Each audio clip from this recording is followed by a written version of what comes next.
अक्सर लोगों को डाउट होता है, कन्फ्यूजन होता है डिवोर्स को लेकर, और अक्सर हमारे पास ऐसे सवाल आते हैं कि अगर हम नोटरी पर अटेस्ट कर या फिर एफिडेविट पर डिवोर्स लेते हैं तो क्या वो एक वैलिड तलाक माना जाएगा, क्या ये लीगल है। और इसके अलावा अगर हम पंचायत से पंचायती डिवोर्स लेते हैं तो क्या वो वैलिड है, क्या वो लीगल डिवोर्स है। ऐसे कई सारे सवाल हमारे पास आते हैं क्योंकि जो लोग हैं वो कानून की प्रक्रिया से बचना चाहते हैं, क्योंकि कोर्ट में जो केसेस हैं वो काफ़ी लंबे चलते हैं। तो लोग जो हैं वो अपने समय और पैसे की बचत करना चाहते हैं, क्योंकि कोर्ट में टाइम भी ज़्यादा लगता है और पैसे भी ज़्यादा लगते हैं।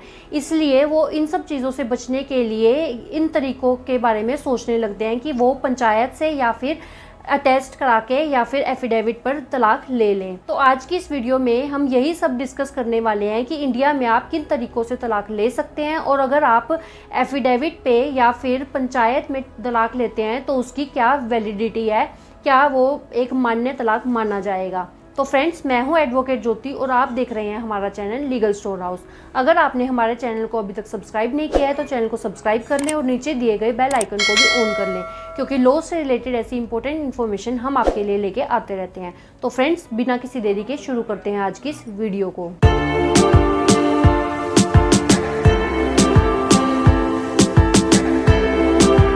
तो फ्रेंड्स, एफिडेविट ऑनलाइन या पंचायत से लिया हुआ तलाक वैलिड है, लीगल है या नहीं, और इन तलाक के बेसिस पर आप दूसरी शादी कर सकते हैं या नहीं कर सकते हैं, वो जानने से पहले हमारा ये जानना ज़रूरी है कि आखिर इंडिया में डिवोर्स को लेके क्या प्रोविजंस दिए गए हैं, इंडिया में डिवोर्स का क्या प्रोसेस होता है, और कानून जो है कपल्स को डिस्प्यूट होने के बाद तलाक की इजाज़त कब देता है। तो फ्रेंड्स, अगर हस्बैंड वाइफ के बीच में कोई डिस्प्यूट होता है, लड़ाई झगड़े होते हैं और वो तलाक लेने के बारे में सोचते हैं, तो हिंदू मैरिज एक्ट के अकॉर्डिंग कोई भी पति पत्नी को तलाक लेने के लिए 3 तरीके होते हैं, जिसमें से सबसे पहला जो तरीका है वो होता है म्यूचुअल डिवोर्स, यानी कि म्यूचुअल कंसेंट से, आपसी सहमति से डिवोर्स। इस केस में जहाँ पर दोनों पार्टीज तलाक लेना चाहती हैं तो वो म्यूचुअली कंसेंट से डिवोर्स ले सकती हैं।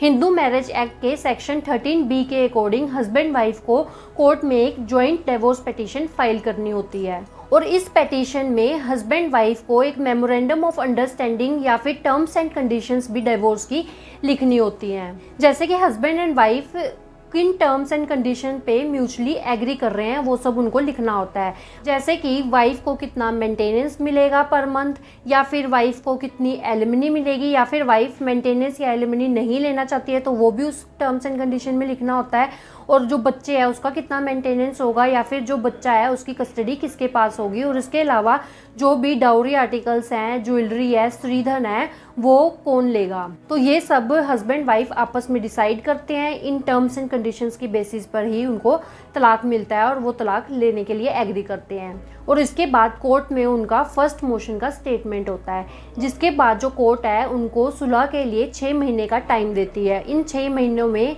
कोर्ट का ये कहना होता है कि हो सकता है कि हस्बैंड वाइफ के बीच में छोटे मोटी मिसअंडरस्टैंडिंग हो, डिस्प्यूट हो, जो कि आपसी सुलह उनकी इस टाइम पीरियड के अंदर हो जाए। लेकिन अगर फिर भी उनकी सुलह नहीं होती है तो 6 महीने के बाद उनका सेकंड मोशन की स्टेटमेंट कराई जाती है, जिसमें अगर हस्बैंड वाइफ उसके बाद भी उनकी सुलह नहीं होती और वो कहते हैं कि हम अब भी साथ नहीं रहना चाहते, तो उनको डिवोर्स की डिक्री जो है वो दे दी जाती है।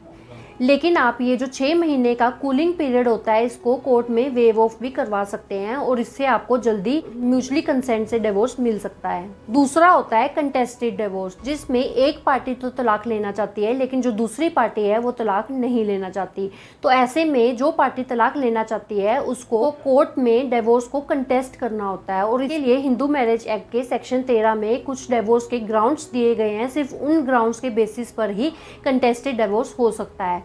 तो जो भी ये ग्राउंड्स दिए गए हैं, जो भी पार्टी तलाक लेना चाहती है उसको इन सारे ग्राउंड्स में से कुछ ग्राउंड को सिलेक्ट करना होता है, और उसको उसके बाद कोर्ट में उस ग्राउंड के बेसिस पर डिवोर्स की पिटीशन फाइल करनी होती है, और वहाँ पर उस पार्टी को उस ग्राउंड को कोर्ट में प्रूफ भी करना होता है। अगर वो कोर्ट में उस ग्राउंड को प्रूफ कर देते हैं तो उनको तलाक मिल जाता है, लेकिन अगर वो उस ग्राउंड को प्रूफ नहीं कर पाते हैं तो कई केसेस में ऐसा देखा गया है कि उस पार्टी को कोर्ट द्वारा तलाक नहीं दिया जाता। तो मोस्टली कंटेस्टेड डिवोर्स में जो ग्राउंड्स लिए जाते हैं वो लिए जाते हैं क्रुएल्टी के। क्रुएल्टी जैसे कि फिजिकल क्रुएल्टी और मेंटल क्रुएल्टी दोनों ही इसमें इंक्लूड होते हैं। और इसके अलावा डेजर्शन के ग्राउंड पे यानी कि परित्याग, जैसे कि मान लो कोई वाइफ है वो अपने मायके में चली गई है और वो 2 साल से अपने हस्बैंड से अलग रह रही है, तो इस सिचुएशन में आप कंटेस्टेड डिवोर्स कर सकते हैं डेजर्शन के ग्राउंड पर। और इसके अलावा एडल्ट्री को भी एज अ ग्राउंड यूज़ किया जाता है। और इसके अलावा तीसरा आता है एक्स पार्टी डिवोर्स यानी कि एक तरफा तलाक। मान लो एक पार्टी ने डिवोर्स की पिटीशन कोर्ट में फाइल की, उसके बाद दूसरी पार्टी को कोर्ट से समन गए कोर्ट में अपीयर होने के लिए, लेकिन बार बार समन्स जाने के बाद भी दूसरी पार्टी अगर कोर्ट में अपीयर नहीं होती है तो ऐसी सिचुएशन में एक तरफा तलाक उसको मिल जाता है। तो अब हम बात कर लेते हैं कि क्या नोटरी से अटेस्ट करा हुआ या फिर एफिडेविट पे लिया हुआ डिवोर्स जो है वो एक वैलिड डिवोर्स है। तो मैं आपको बता दूं कि ऐसा कोई भी डिवोर्स जो कि एफिडेविट पर लिया गया हो वो कानून की नज़र में बिल्कुल भी वैलिड नहीं है। अगर कोई भी पति पत्नी एफिडेविट के बेसिस पर तलाक ले लेते हैं तो ये माना जाएगा कि उनका कोई तलाक नहीं हुआ है और वो अभी भी शादीशुदा हैं। और एफिडेविट पर डिवोर्स होने के बाद अगर एक पार्टी दूसरी शादी कर लेती है तो उसको under section 494 of IPC bigamy माना जाएगा और उसके लिए आपको सजा भी हो सकती है और आपको जेल भी जाना पड़ सकता है। और इसके अलावा एफिडेविट पर डिवोर्स के बाद जो वाइफ है उसके सारे राइट्स ऐसे ही रहते हैं। वो मेंटेनेंस का केस भी कर सकती है, डीवी का केस भी कर सकती है और 498A का भी केस आपके ऊपर कर सकती है।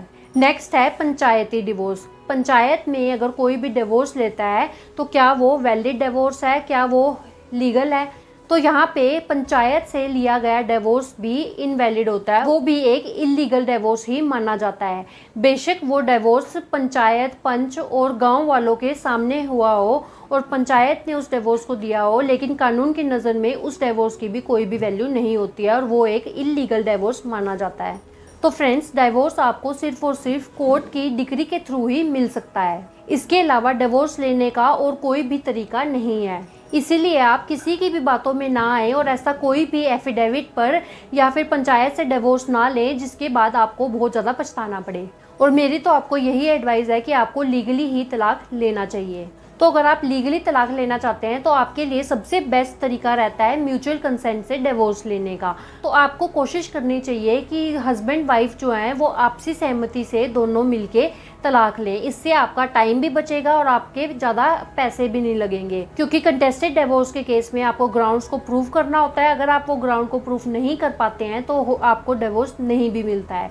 लेकिन अगर आप दोनों आपसी सहमति से तलाक लेना चाहते हैं तो आपको कोर्ट में इजीली तलाक मिल जाता है। तो फ्रेंड्स, आई होप अब आपको क्लियर हो गया होगा कि आप किस तरीके से डिवोर्स लीगली ले सकते हैं और एफिडेविट या पंचायत में लिया गया डिवोर्स बिल्कुल ही इलीगल होता है। अगर ये वीडियो आपको अच्छी लगी है तो वीडियो को लाइक करें, शेयर करें। अगर आपने हमारे चैनल को अभी तक सब्सक्राइब नहीं किया है तो चैनल को सब्सक्राइब कर लें।